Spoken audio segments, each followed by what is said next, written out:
Hi, welcome back to Missouri Cricket Barn Homestead. This is Debbie, and there's a few things I would like to talk to you about today, but I just wanted to show you this cute little shot of a mama hen with her baby. And I think it's going to be another little hen, or pullet, as they call the young ones. She only had one. She did originally have three. Unfortunately, two of them, well, farm life, two of them accidentally gotten squished under her. So she only has the one left, and she has been doting mom to that one left. And it's quite hefty little one, and it's only about a week and a half old. And here's our two little geese. We only have two geese so far. These are African geese. One called Continental, and the other one is Kit. And we just pour out a little bit of food for them that they can eat on during the day, because they mostly eat vegetation and worms and things like that, all on their own, so they don't need a whole lot of supplement. And they're exactly the same age, even though one is a lot smaller. We think that is the male that is smaller, because the females actually tend to be larger. So we think that the goose is this larger one here. But who knows? They may end up being two females or two males. They were the only two in the store. And here's our older flock. We had 8 original adult hens when we moved here. We actually gave one of our hens, which was a Buff Orpington, a little yellow hen. We gave that one to someone that we got our little goat from, our little buckling, because she didn't have any chickens. They were thinking about getting chickens, and sometimes it's just the right thing to do. So we gave her one of our little hens, and she is so happy with her. She lays every day. And then these are our older chickens that we have left. So we have 7 of our original chickens that came from Cheyenne, Wyoming with us. That's one of them right there. She wants to get out, but we're actually keeping them up right now in their lot. You can see that they have a huge lot.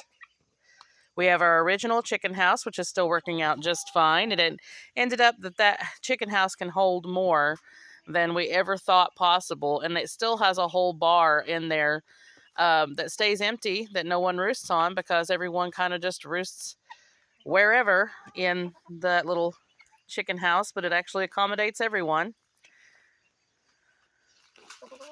There's our 4 guineas that we had, our original 4 guineas that we got when we got here. We actually got them in Cheyenne and brought them here. And they are now laying eggs. 2 of them are laying eggs, so I think we have 2 guinea roosters and 2 hens. And then we have 5 other hens that we had received from the farm that gave us all of their animals when they lost their property.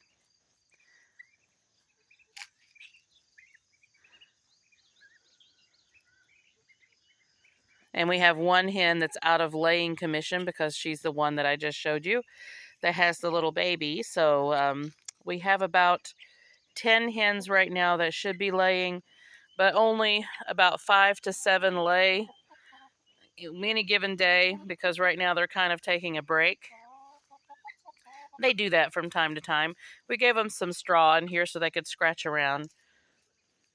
And anyway, we're keeping them in the lot right now because they have been stealing their nests off and not been laying in the little hen house. So we've gotten them back into laying in the hen house, and we'll keep them in here for another few days before we start letting them out again. And if we see them start stealing their nests off, which means less eggs, then we will put them back in their lot again. So you can see their lot goes quite a distance, actually.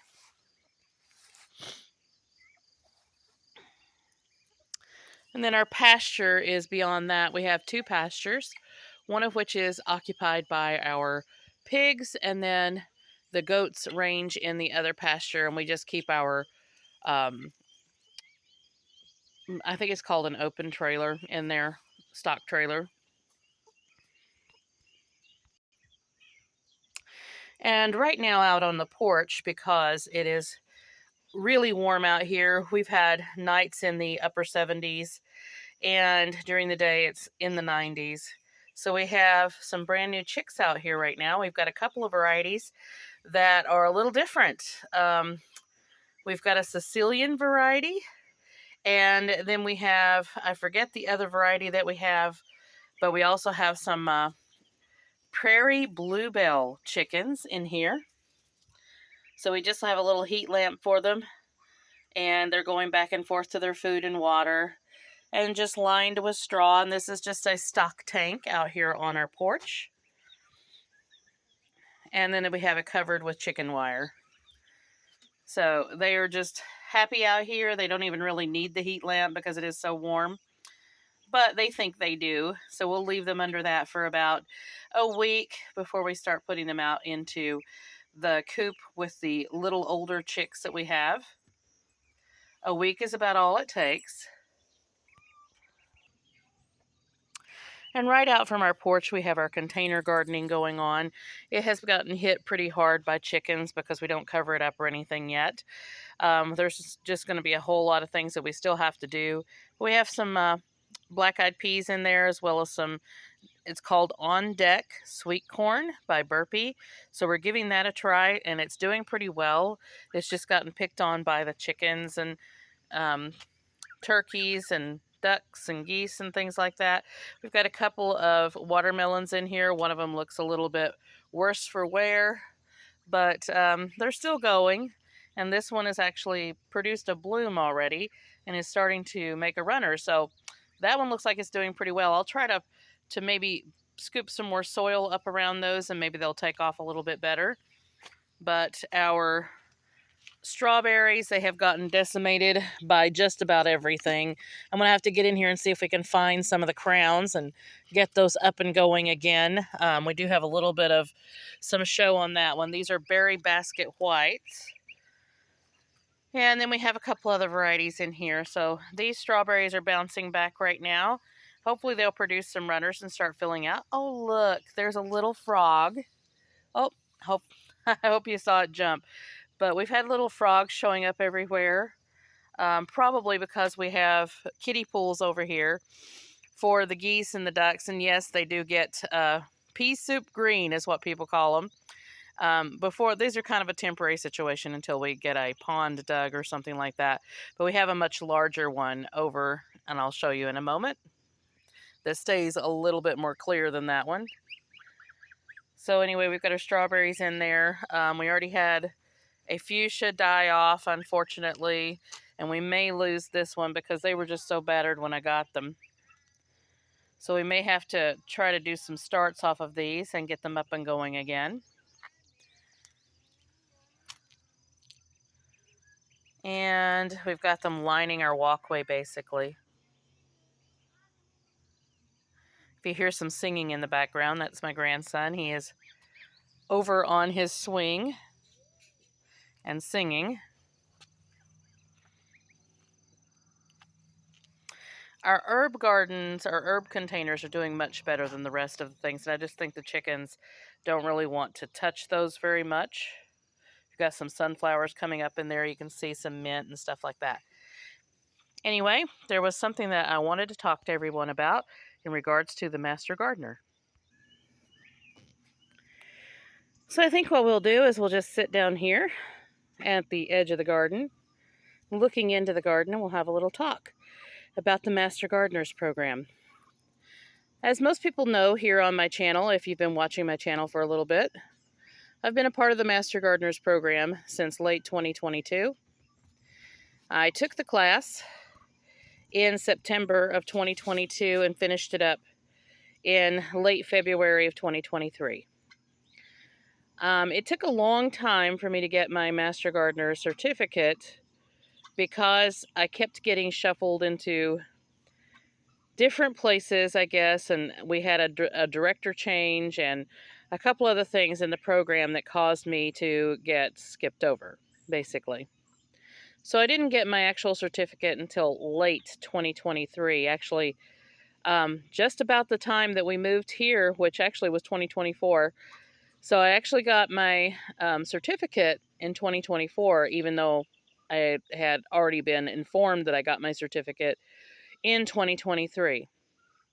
So it took a long time to get the actual certificate. However, what I tell people when they come here or they ask advice on the Master Gardeners groups and forums and things like that, because we get a lot of questions like Ask a Master Gardener. We've got groups for that, and sometimes we have people just show up randomly to visit. So there'll be questions and things from the Master Gardener thing. And what I always say, which is always my opinion, I give advice with the clause that it's always just my opinion. You always have to do what is best for you. But my advice is always to watch your soil. Look at your soil, look at your plants, look and see what your plants are telling you. And I've seen a lot of questions pop up in some of the Missouri groups here, especially in North Missouri, that state that it's hard to grow here, that the weathers are extreme, and too much wind, and things like that. As most of you know that have been on my channel for a while or have been watching my channel for a while, you know that I came from Cheyenne, Wyoming, which was Garden Zone 5A, 5B, and very short growing season. The growing season was about 110 to 120 days. Typically, we would not be able to plant in Cheyenne until the first week of June, sometimes a little later.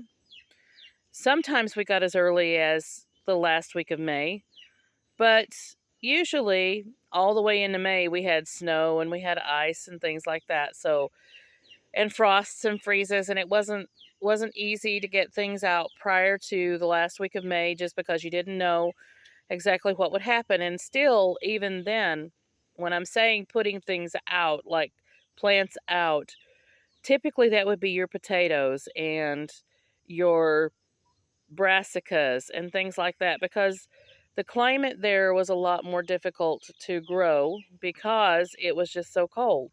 You couldn't normally get your tomatoes and things like that out until the second week of June, sometimes even later, because it was still cold or cool at that time. And tomatoes and peppers and things like that just do not do well in very cool weather. Sometimes they will just sit, sometimes they will just simply die out. Um, all kinds of things. So it's a little bit more difficult to grow there. And the wind in Cheyenne and the wind in Wyoming in general is really drastic.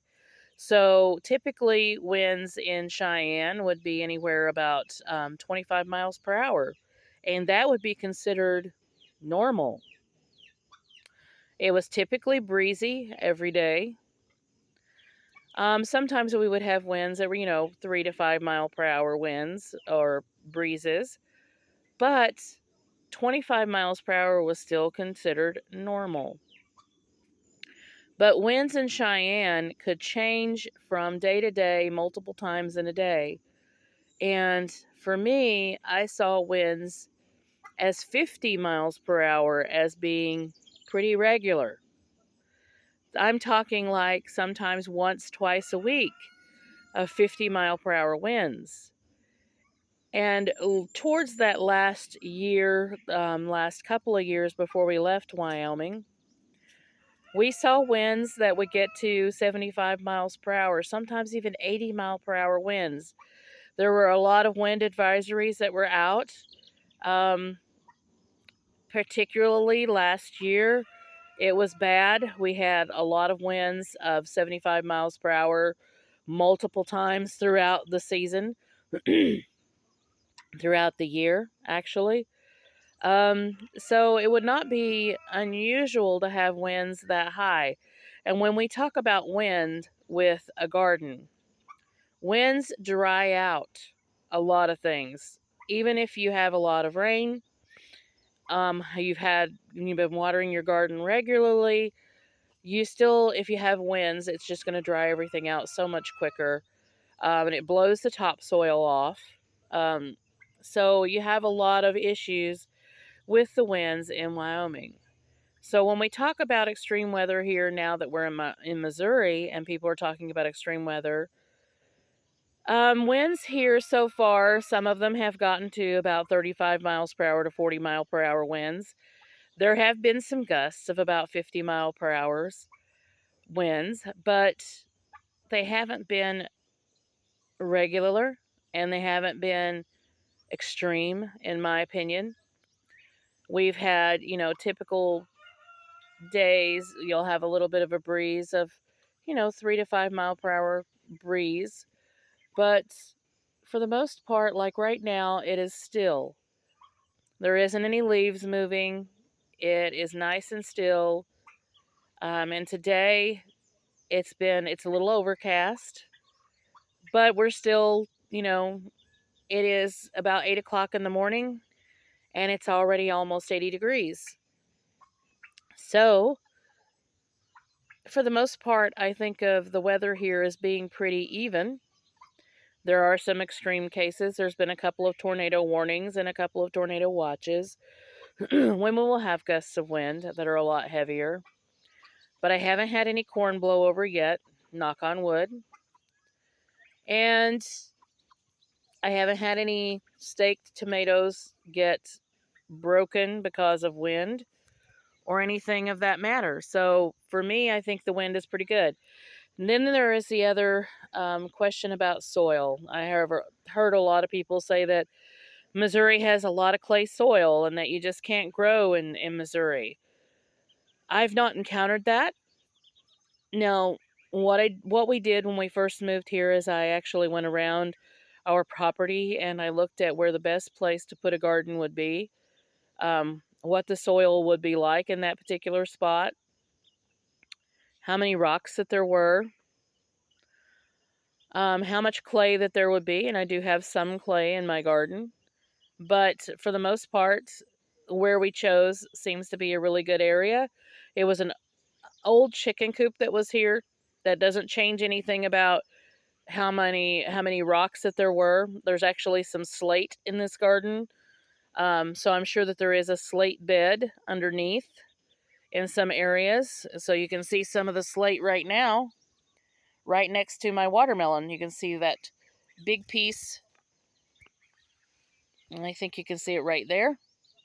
And there's a little bit of slate all over the place in this corner, just particularly in this corner of the garden.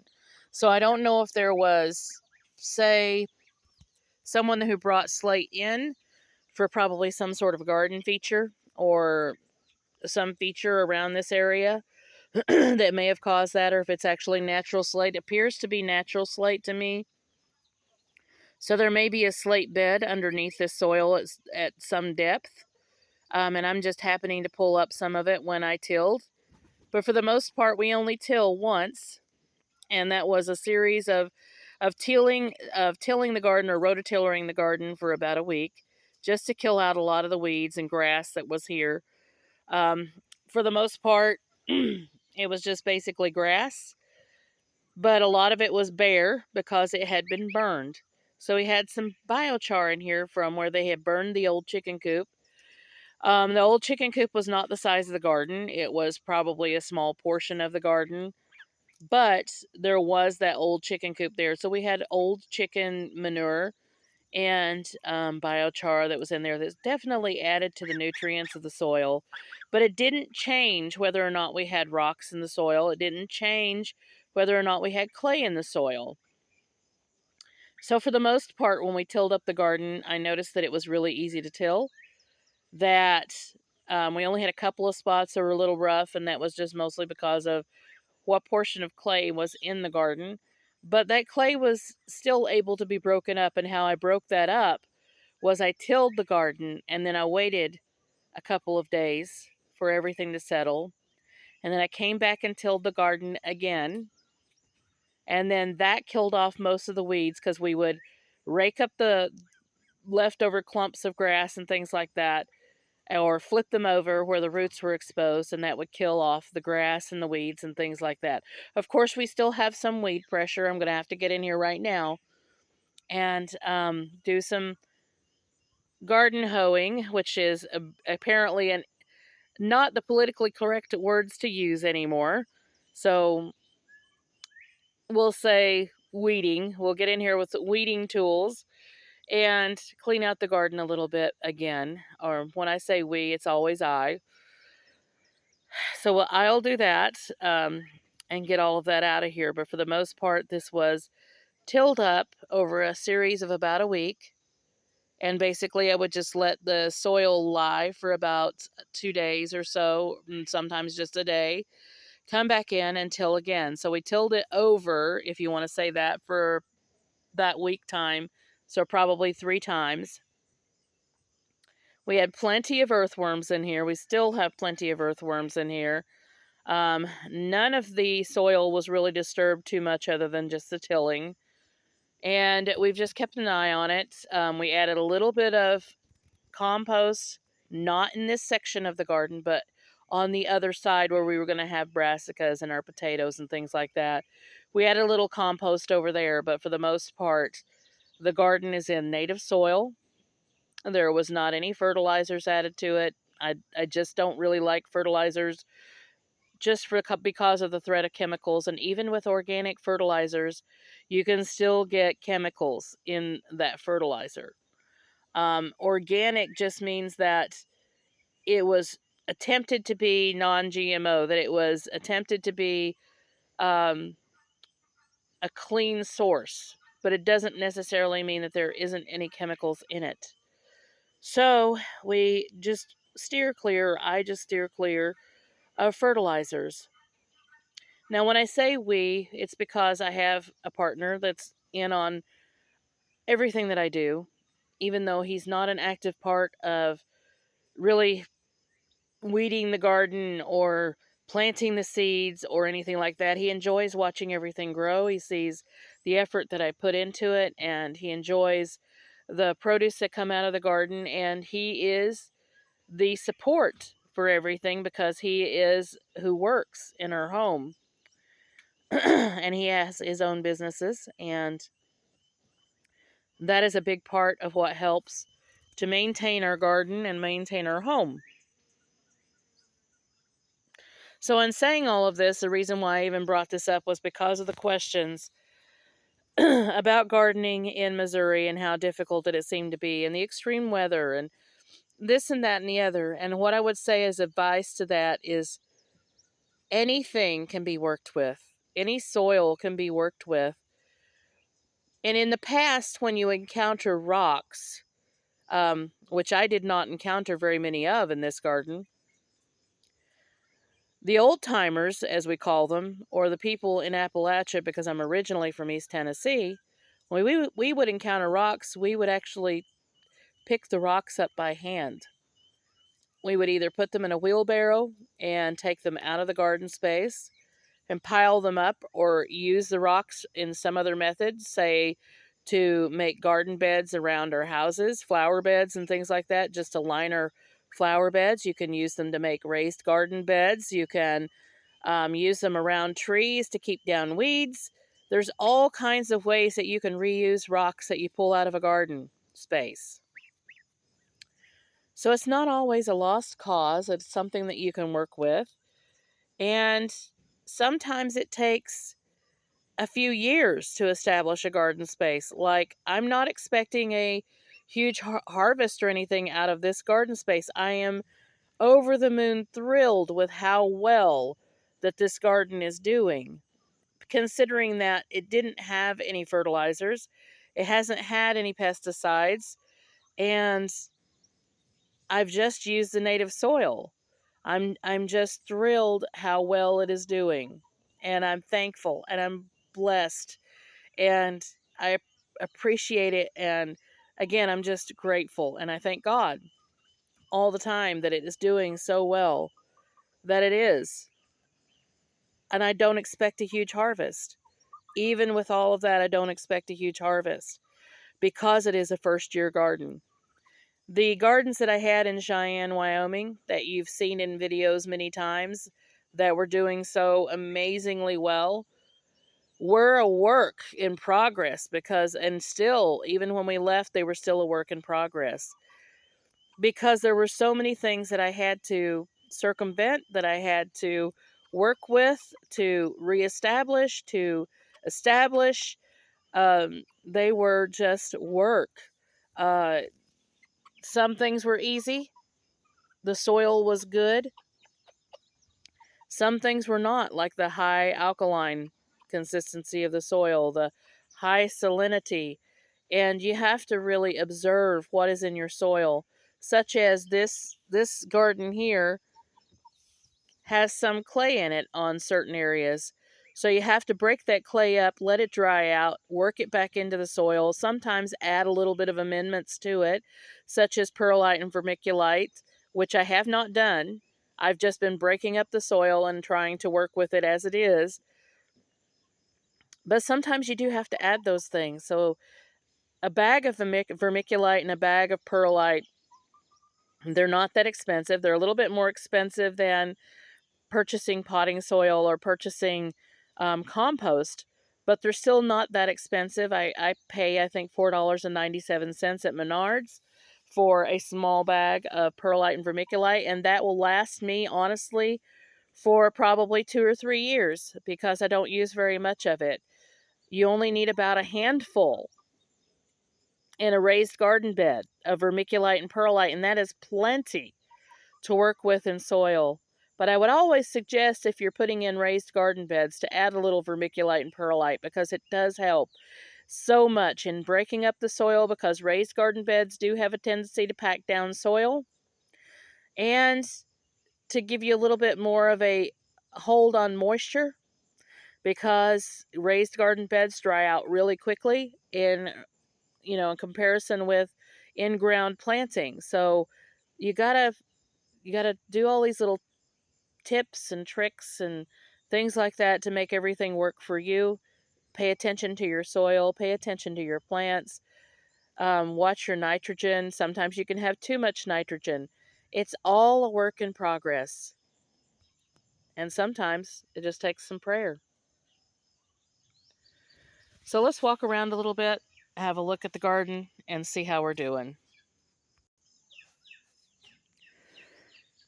So here we are looking at our cucumbers and our melons. They are doing fantastic. I'm just shocked at how well they have done with as little as we have done to the soil and their environments, which we can't really change the environment too much. We can make microclimates, and that's another thing that I would suggest, is that if you can make a microclimate either by using walls around your garden or companion planting certain things, such as I have companion planted my okra with my melons. And the okra gives a little bit of some shade to my melons and gives them a little chance to cool off, but they're getting plenty of sun. You want that full sun when it comes to watermelons and cantaloupes and things like that, if you can. But it doesn't always work that way, such as we have a little bit of shade in our garden. So you can see towards the back part where we have some cantaloupes and watermelons. They're a little further behind than these watermelons and watermelons up here. So I don't have any cantaloupes up here, but I do have watermelons and cantaloupes in the back, but they are beginning to take off. And again, it is a lot to do with heat. In regards to how shady it is, it really has a lot to do with heat. So it has been hot. Lately, it's been in the 90s, but I can say that we have not reached 100 here yet. The humidity has not been that bad. We've had a few days where it's been in the 90%, but it usually clears out pretty quickly. For the most part, it stays around 45% here, and we're really happy with that. But you can see we have a tree here, so we have shade over our watermelon and our cantaloupes, but they're still doing really, really well. Especially those cucumbers climbing that trellis right over there. We have cucumbers that are just about ready to eat in there. And it just has a lot to do with the heat that we have going on. And the okra, of course, they love the heat, and so do the peppers. We have peppers that are bouncing back. I've lost a couple of peppers. Peppers so far this season have not been great, simply because we had a whole lot of rain for a long time. It's only been dry in this last week so far. we have dry, basically dry conditions for the next week that I can see. We had a little bit of rain yesterday, but it was only 0.8 of an inch. So wasn't that big of anything that happened. And it wasn't enough to really even wet the ground. So I have had to water a little bit on the watermelons. And then I've just been basically keeping an eye on everything, our tomatoes and things like that. I've been watching them just to make sure that they're not really that stressed out. If they start being stressed out, then I will, of course, water them, but I'm just trying to hold off until the next rain comes. And I'm not sure when that's going to be.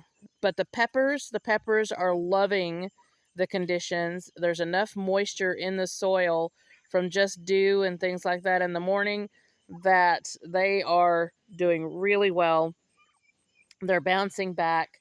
Some of them were really bad shape, and they're now starting to pull out of their issues and starting to put on new growth. We've got peppers on the vines in there, if you want to call them vines. I'm not really sure I would call peppers vining. Let's go ahead and get in the garden. And yes, this is going to be a long video. It's already a long video, simply because I wanted to have that talk with everybody. And I know it wasn't much of a talk, but it was my thoughts as consistent as I could make them right now. My thoughts haven't been very consistent because I've been mostly on gardening and raising animals and things like that. But you can see our peppers did have a little bit of a rough spot. I had almost lost this one, and it's actually got a sucker that come on at the bottom that I'm going to go ahead and let grow in. So I'm not even sure of the varieties at this point of peppers that we had. We didn't have enough heat in the beginning. It was really wet, so they just suffered. And I think these are probably hot peppers. Maybe my Pequin chilies, because it looks like we have a couple of small peppers coming up on those. And these were from seed that I had started and I brought with me from Cheyenne. So you can see that we lost a pepper here. So you can see one missing. So we'll replace that with probably some cucumbers or something like that in there. And this one was really, really rough.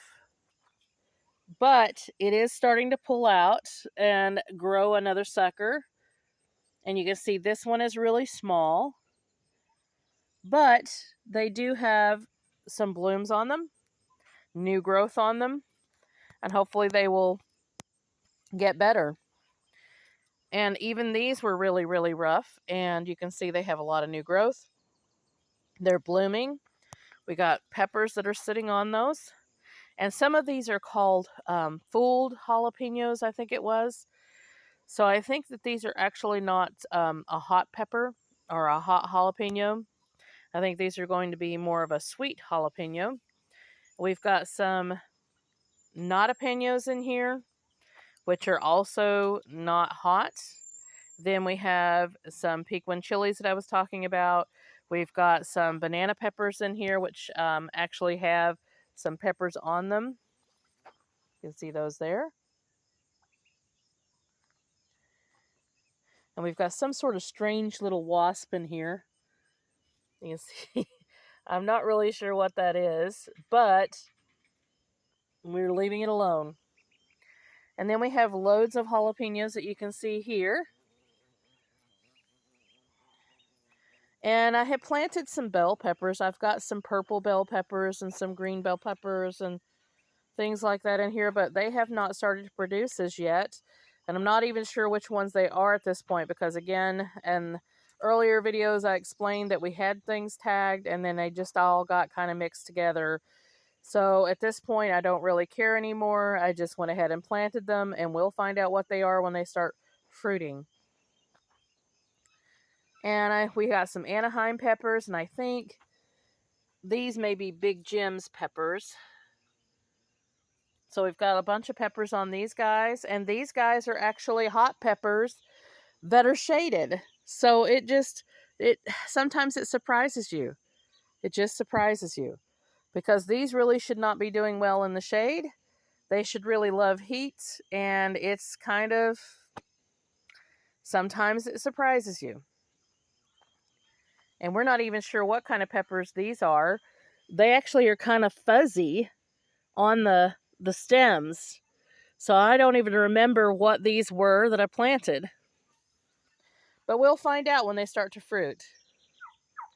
And there are those cucumbers on the other side. These are Palace King cucumbers, so they're an Asian variety. And they have got some enormous cucumbers on them already. I've had to hand pollinate a little bit because we've had issues with pollination. I haven't seen a whole lot of honeybees here. And it's not for lack of flowers, because our meadows are just full of flowers everywhere. So it's not for lack of that.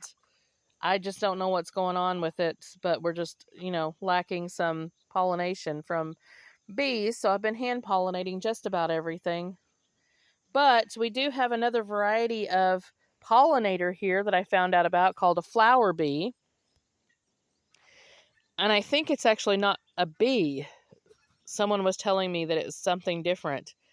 But I've seen a lot of those pollinating, and so we haven't had a whole lot of issues with squash and things like that, because the flower bee seems to really like the corn, and we have a lot of corn tasseling right now, and then our squash is in the middle of our corn, surrounded by both varieties of corn, so I think they're getting pollinated because of that. But you can see our tomatoes, they're not stressed out at all right now. We had a few bad leaves on them in the beginning because we had, again, 6 inches of rain in 2 days' time, and then another couple of inches within a day and a day or so after that. So we had a whole lot of rain in a very short amount of time, and we got a little bit of yellowing on our bottom leaves from all of that rain. So I went in and trimmed those out, cleaned them up, and we got a whole lot of new growth and blooming and a lot of tomatoes that are sitting on the vines. The vines are just full of tomatoes. Now, something that I did differently this season that I hadn't done in previous seasons was I did not do a whole lot of pruning on these tomatoes. All I did was clean up some of the bottom, which probably gave them a little bit more airflow, but otherwise I have not done any suckers, taking off any suckers. I haven't started any new plants from suckers, anything like that. So they have just been growing and growing and growing all on their own. And all I've done is just tie them up. I've tried to keep on top of tying them up. It's just about out of my control because, again, later in the season, as I've mentioned in prior videos, it gets like a jungle out here. We planted some new squash in between each of the tomato rows just to kind of take over as the tomatoes finish up their jobs. And you can see those are just coming up. And we've got some that are even starting to run. These are all about the same age. But, sometimes things do better than others. And this one's a little shaded by the okra plants. And you can see it's a little larger than some of the others. Sometimes plants do something that you don't understand. And they do it well. So you can see our tomatoes out through there, just looking fantastic. Our corn, this is our popcorn. It's over 6 feet tall, still not tasseling, and beautiful corn, lovely thick stalks. So I'm thinking it's going to tassel soon, I'm hoping. But it takes a little bit longer on popcorn than it does on, say, an early Sunglow hybrid, which is right here. All of those are tasseling now. All of them have ears. They're pollinating. And I'm going to have to get in here and shake them because we don't have a whole lot of wind right now, just to make sure that everything gets pollinated on them. Our beans are doing amazing. They have crawled all the way up all of the corn. You can see that. Looks just beautiful. We have them all blooming. They're setting beans. Doing amazing. And we have zucchini and straight neck squash that are coming out of the garden like crazy. We have blooming on our red curry squash. We have red curry squash setting on the vine already. We have Boston marrows that are back there in the back that are setting on the vines already. You can see our beans on our popcorn. The popcorn is so tall that the beans have not been able to keep up. That's how tall, how fast and tall they've gotten. And they were planted at the same time because I took a chance and did that. Actually, our peaches and cream corn, we have a couple of rows of peaches and cream, is slightly behind our early Sunglow hybrid, and it got covered up with the beans so much that some of them are just getting smothered out by all of the beans. You can see the places where that particular corn just got smothered out by the beans. Now, something that isn't doing extremely well in the garden is our cabbages and our cauliflower, because they got hit so hard by cabbage moths, because the pressure from cabbage moths here in Missouri has been so much more than in Wyoming that they're not doing the best. But they're starting to bounce back. You can see new leaves in the center are growing. We're starting to get heads on our cabbages.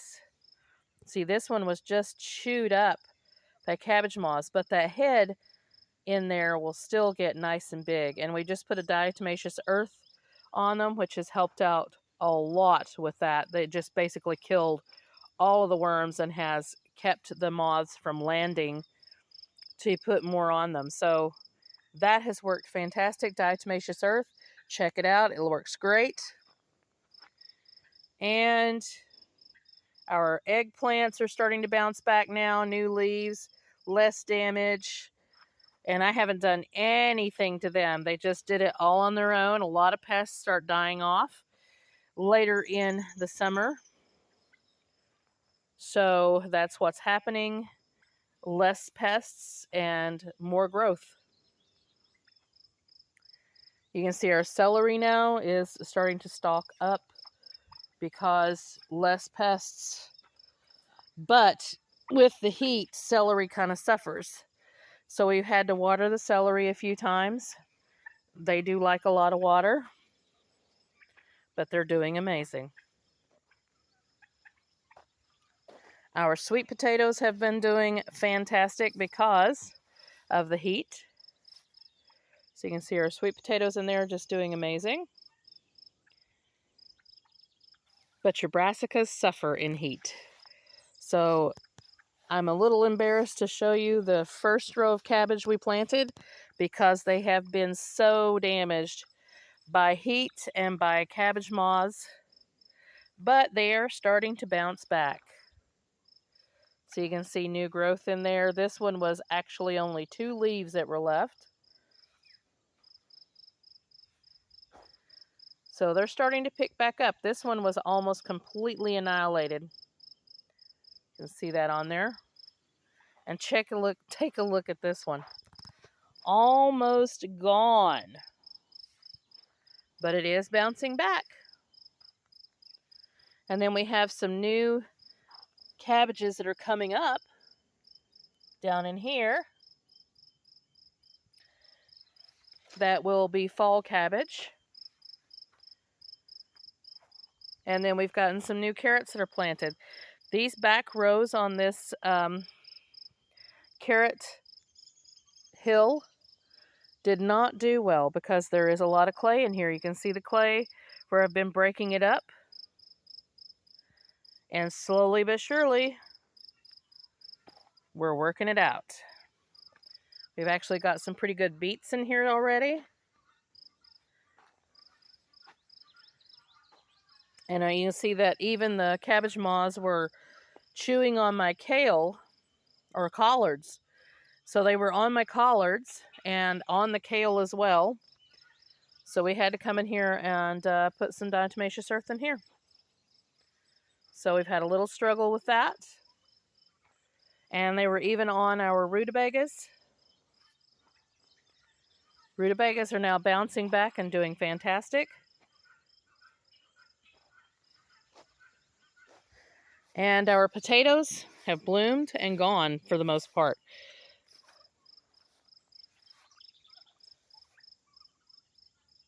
But another thing that didn't do well was our onions.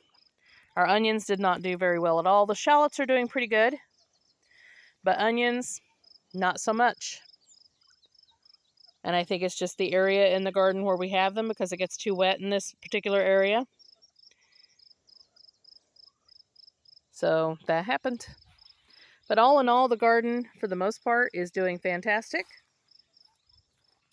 We'll have plenty of harvests soon, we hope, if we can avoid raccoons and things like that. So like, subscribe, hit the notification bell for notices on new videos as they come out, and we'll see you in the next one.